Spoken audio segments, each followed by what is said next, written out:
de ser colocado a missão de sair. Agora, em questão assim de hereditário, passar essa história dos pais para filho, tem alguma coisa que relacione a esse significado do nome, tipo música ou alguma história de pessoas mais antigas que explicasse a origem desse nome, que desse para a gente ter acesso? Tu sabe de alguma coisa desse tipo? Sobre a palavra sair, exatamente não existe, né? Música, alguma coisa a gente pode encontrar se a gente nos ater a questão das lendas. Eu acho que sobre a questão das lendas existe. Daqui, exatamente. A gente vai encontrar alguma coisa sobre esse nome. Mas música, alguma coisa de tradição, que seja assim, folclórica, não existe não. Pelo menos que chegou ao nosso conhecimento. Tu conhece alguma lenda que fala sobre isso, para você poder nos contar? Sim. Tem, por exemplo, a lenda da Pedra da Baleia, né, que é um local aqui de Missão, que serve até de ponto para ecoturismo, né, que fica no Rio da Prata, mais ou menos a uns 2 quilômetros aqui da comunidade. E esse local, foram feitos alguns túneis nele, por onde, segundo a lenda, os padres fugiram.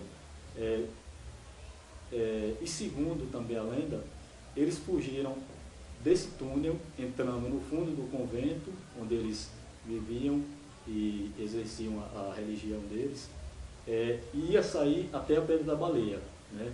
Por isso então que existem as duas bocas, as duas entradas nesse local. E segundo o acesso dessas bocas sairia no cemitério, né? E ainda mais profundamente comentam que essas bocas também iam sair em Jacobina, pela forte ligação que Missão tem com Jacobina, né? Que mais adiante eu falarei sobre essa relação. Jacobina também é um nome indígena, né? Que fala. Isso, é indígena. Mas se a gente for partir para a questão estrutural mesmo, né? Real estrutural desse fato, a gente vê que fica um pouco impossibilitado, né? Um túnel subterrâneo sair de Missão a Jacobina, em torno aí de 100 quilômetros, né? É uma coisa que a gente fica meio incrédulo, né? Eu creio que talvez aqui do cemitério até a Pedra da Baleia, por 2 quilômetros, seria até possível, né? Mas é um pouco difícil porque a nossa região, ela é rochosa, o solo é rochoso, mas também tem muita sedimentação, tem o barro Tabatinga, né, que é aquele barro massapê, que é um pouco liso, e onde tem ele, a rocha, geralmente ocorre muita erosão. Então seria difícil permanecer um túnel subterrâneo assim, sem ocorrer alguma erosão. Logo ele fecharia. Né? É um pouco difícil. As tribos que tinham aqui? As tribos, na verdade, seria uma tribo, né? A história, partindo até para a questão mais romântica, comenta sobre os pataxós, né? Se a gente for procurar nos livros que comentam, fala sobre os pataxós. Porém, os pataxós é uma tribo mais do sul do estado da Bahia, né? E aqui na nossa região, mesclando algumas cidades aqui da região, até Jacobina, partindo para o extremo norte, a região do Paulo Afonso, a gente vai ver que lá se encontra muito as tribos cariris, né? E aí das tribos cariris se ramificaram os quiriris. E aí aqui viviam os quiriris, nessa região, né? Dividindo o território com os índios paiaiás. Quiriris mais nucleado aqui nessa região e os paiaiás mais na região próxima a Jacobina. Então eles dividiam o território, né? É o que a gente pode ter acesso em questão histórica. Não é um fato que a gente possa confirmar, né, e dizer que é verídico. Mas é o que a gente tem em termos de histórias hoje. Eu ouvi falar também que quando os padres franciscanos chegaram aqui, já não existia mais os índios, e sim caboclos que se firmaram aqui, né? Os índios acabaram, acho que, por conta disso. E a maioria do pessoal que ficou aqui como um remanescente indígena foi como eles eles chamam, foi pego lá dentro de cachorro, né?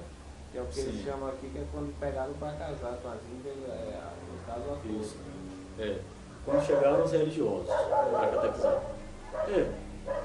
Eu não creio muito nisso, porque quando eles chegaram aqui, foi 197 anos após o descobrimento da Terra Brasilis. Então, não foi um tempo até menos de 2 séculos, foi recente.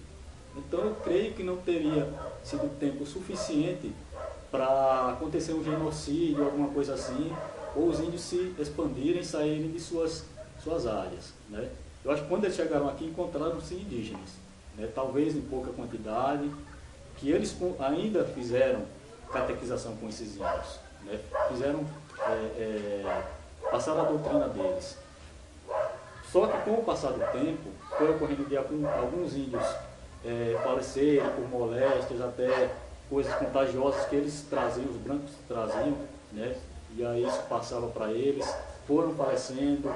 Teve a questão também dos casamentos dos brancos com os índios, aí foi miscigenando, né? Foi criando o mameluco, e aí por isso foi acabando a questão do indígena, né? Foi ficando mais uma questão de remanescência mesmo, né? E aí ficaram os caboclos. Tem essa questão dos índios que foram pegos a dente de cachorro e trazidos à força, né, para os âmbitos da religiosidade, para os núcleos onde acontecia a catequização. E até se a gente for procurar pessoas idosas, a gente vai ouvir falar muito disso, né, de familiares deles, avós, bisavós, tataravós, que passaram por essa questão de ser pego pelos brancos. A dente de cachorro. Isso, a dente de cachorro. E em questão de artigos indígenas, vocês têm em mãos cachimbo, essas coisas que eles usaram como material? Certo. Objetos arqueológicos aqui existem muitos, né?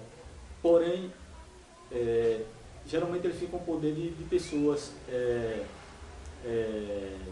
que nós não temos acesso, né? Ainda aqui na comunidade. E muitos deles já foram levados, não estão mais aqui. Nós temos registro de cachimbos encontrados a mais ou menos 3, 4 metros de profundidade, né, onde o pessoal estava escavando para fazer poços, algumas coisas desse tipo.